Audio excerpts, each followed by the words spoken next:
Hi there, my name's Dominic Oughton and I'm a physiotherapist working with people who have persistent pain. Today I'm going to be talking to you about graded activity.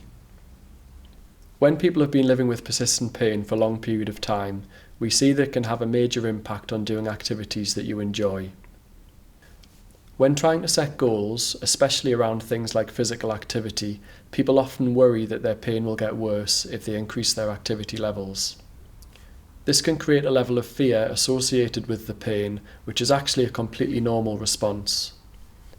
Pain is an unpleasant experience and it's designed to make us do things differently. Its sole purpose is to try and protect us and to keep us safe. This is extremely helpful in the short term, for example, after an injury like spraining your ankle. But in the long term, fear avoidance can actually contribute towards the development and the maintenance of persistent pain. This diagram helps to explain the link between fear avoidance and persistent pain. Often after developing a pain or sustaining an injury, we naturally become fearful of experiencing that pain again or re-injuring ourselves. This fear of pain or injury can then cause us to avoid a particular movement or activity. Avoidance of painful activities for a prolonged period of time, especially if they are physical activities, can lead our bodies to become deconditioned. When we are deconditioned, we are more prone to pain or injury if we return to that movement or activity that we have been avoiding, therefore creating a vicious cycle.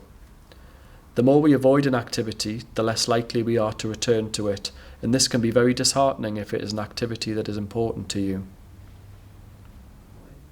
Therefore, when living with a persistent pain, we are left with two choices.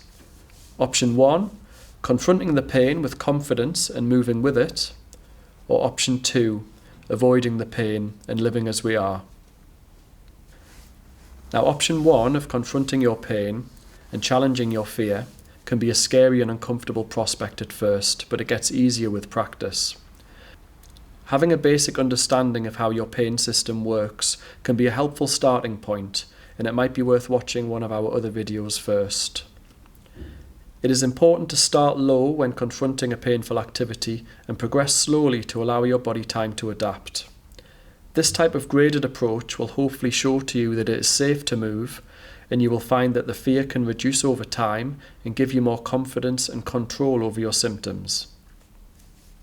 A good place to start is to think of an activity you may avoid or have stopped doing altogether because of your pain. Think about what steps you could take to help reduce your fear of that activity. For example, if you were fearful of lifting something heavy, could you start by lifting something very light and gradually build up your strength? It helps to pick one or two activities to begin with, and when you feel like you are making progress, you can then use your new skill to tackle other activities. It can be useful to think about what exercises might help to improve your fitness and make some of these activities easier. This is something that a physiotherapist can help support and advise you with. Once you are feeling more confident, make a plan and get started. Setting your baseline can be challenging because it takes a bit of a trial and error. It is important to choose a level of activity that you can do without making your pain worse as a starting point. If you choose a level that is too high, then you are likely to have a flare-up which could then set you back. If you choose a level that is too low, then you might not be doing enough to make progress or for your body to adapt. As mentioned in a previous video, using an effort scale can be helpful, and aiming to keep your effort level between 4 and 7 is where you want to be.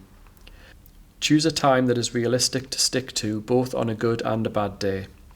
Once you feel comfortable with your baseline, then you can begin making small increments. Using the 10 to 20% rule can be helpful to decide how much to increase your activity by.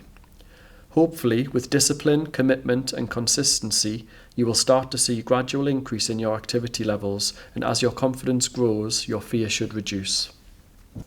The overall goal of graded activity is to make steady progress with your chosen activity, taking small steps based on your pacing plan, smoothing out the boom and bust pattern by doing a little bit every day and increasing gradually as you feel comfortable.